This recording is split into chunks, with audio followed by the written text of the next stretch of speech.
because I'm a trustee of the International Leadership Association. Very lonely, I'm the only Latina there, but I have a Brasileño. And I have Latino students and people who accompanied me, and I'd like them to stand.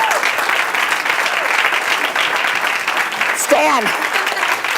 They're from Mexico, Colombia, Brazil, Panama, and we are going international. So first I want to thank Conexion and the Kennedy Center for inviting me and for their good work. And if you haven't been recognized, you know, in the Latino community we have to recognize everybody. I was like, they're cutting into my time here. We want you to know how happy and how excited we are to have you here today. So the great thing about tonight is that the power of our community can only be realized if we come together to share our knowledge and to work collectively to move our people forward. So today I want to share a vision for us as Latinos, and I had a PowerPoint. It was there somewhere. All right. Let me have the clicker. Do we have a clicker? It's on the table. Thank you. So I want to share a vision for us as a community, a vision that's founded on our values, on our great culture, on our history, and the unique contribution that we will make to America. And we know that vision is the substance of leadership, and that a compelling vision for our community can move us forward like a magnet, drawing us and inspiring us to create this better future and to make sure that America offers our people an equitable tomorrow. I also want to share my perspectives on the unique practices of Latino leadership, because we stand on the shoulders of so many great ones who have contributed to our advancement and have brought us to where we are as a people. And Tuesday night I had the honor of being in Washington when Raul Seguerre was confirmed as the ambassador to the Dominican Republic.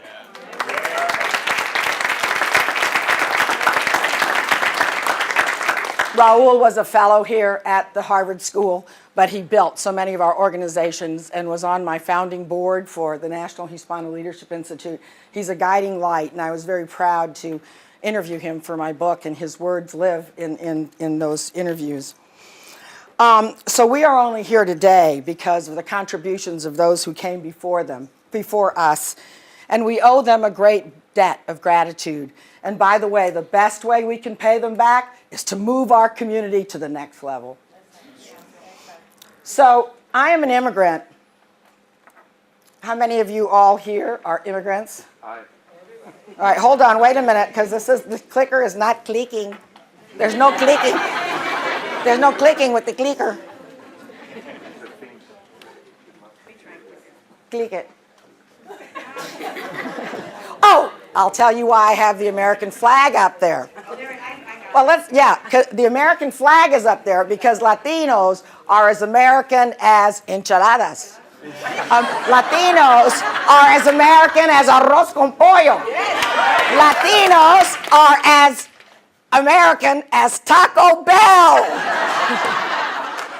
And we will not, in our generation, be told that we are not Americanos. So, I'm an immigrant. This is a picture of my mother and 6 of her 8 children as we were about to board a banana boat to cross the Gulf of Mexico to land in Tampa, Florida.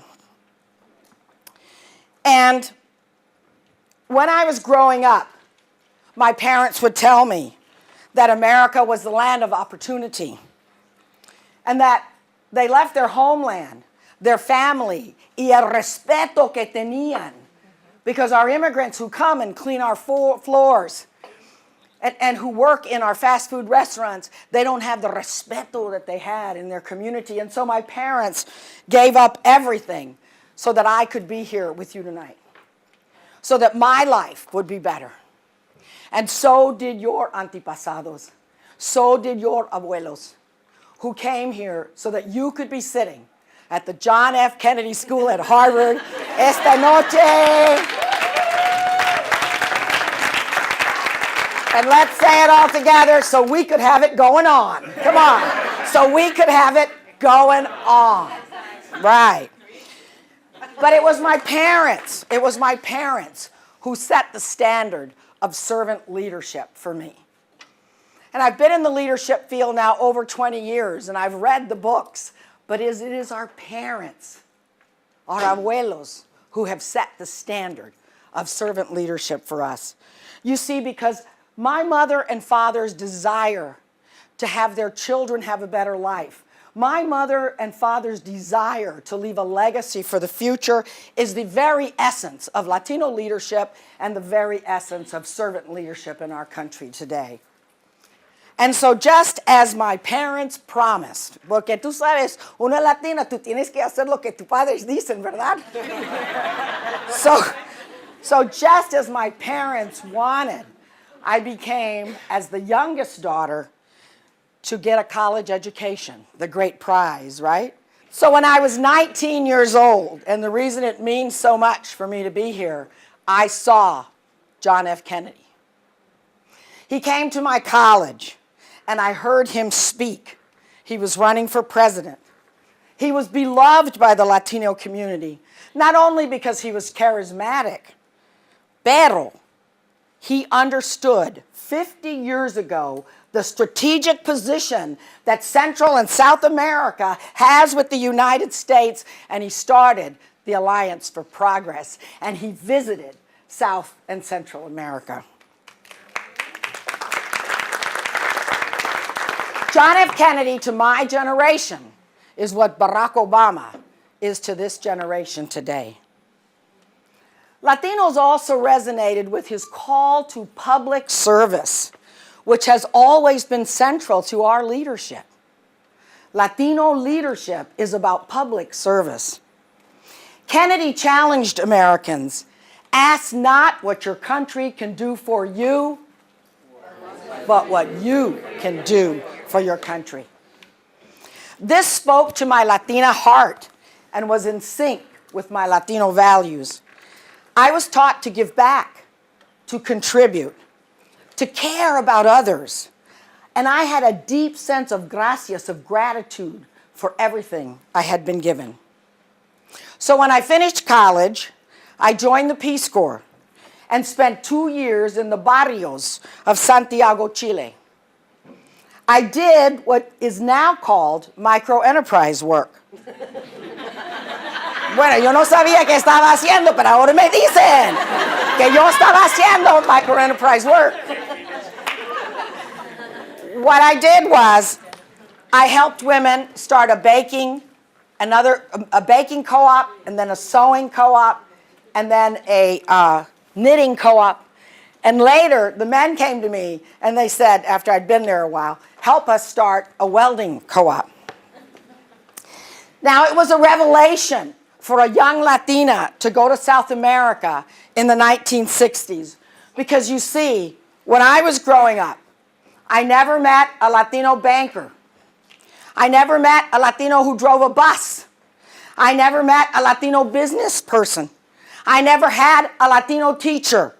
Latinos didn't even work in nice retail stores. Not that we could afford them. So it was a great shock to me to go to a great South American country and see people of Hispanic descent, an entire country being run by So I say, si se puede. We've been doing it for centuries. Right? We've been doing it for centuries. Oh, yes. I now have an assistant. I'm moving up. Not yet. So the president of Chile was, no, Latino. Hey, if we're going to have fun tonight, it's got to be call and response. When I go like this, you answer. So the president was? Latino. The congressmen were? Latino. The presidents of the universities? Latino. The owners of all the large businesses? Latino. The owners of the Chile TV stations? Latino. And it became very clear to me at a very young age that it was not our culture that was keeping Hispanics and Latinos in America from reaching our potential. It is not our culture. You see, there have been great countries, Spain, Mexico, Argentina, Peru, Panama, that have been run by Latinos. I understood that we needed to bring equal education, opportunity, and economic empowerment to our community. And today I believe it is you. It is people that are competent, committed, and caring leaders now in this century that will bring Latino empowerment to all levels of our nation. See, the first Latino U.S. president has been born.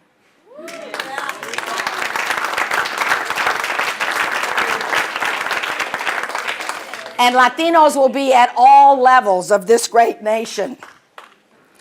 As a Peace Corps volunteer in Chile, I learned about Gabriela Mistral, the great poet and the first Latina to win a Nobel Prize in literature. Gabriela was a visionary and was often quoted as saying, if you're Latino, you just have to wait because your time will come. If you're Latino, you just have to wait because your time will come. Gabriela understood the power of Hispanic history and culture and how our growing influence would spread across this hemisphere like the sarapes we wear on cold nights. This was over a half a century ago when Latinos were in a cultural no man's land. Before we had a collective identity, before we would emerge as a cultural and economic force. Because you see, Latinos were only declared a minority after the 1980 census. Yeah, when I went back to my 20th year high school reunion, I would go up to the Latinos in my class and I would say, I didn't know I was Latino, are you Latino? I didn't know I was Latino, are you Latino? You see, we didn't even have a cultural identity before 1980, and that's how far we've come. Today, as we look across the tremendous growth and influences Latinos are gaining in America, we understand that our survival as a culture bears testimony to our deep spiritual and historical roots. When we look across our nation, we know that Hispanics have become the largest and most vibrant minority group in America. Y ya sabemos que Gabriela Mistral was right, that our time has come.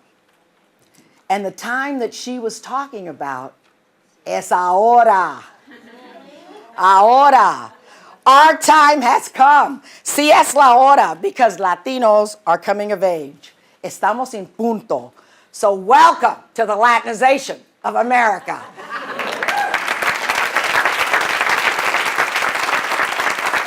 So I want you to reach over to the person next to you. Bienvenido to the Latinization of America. Come on.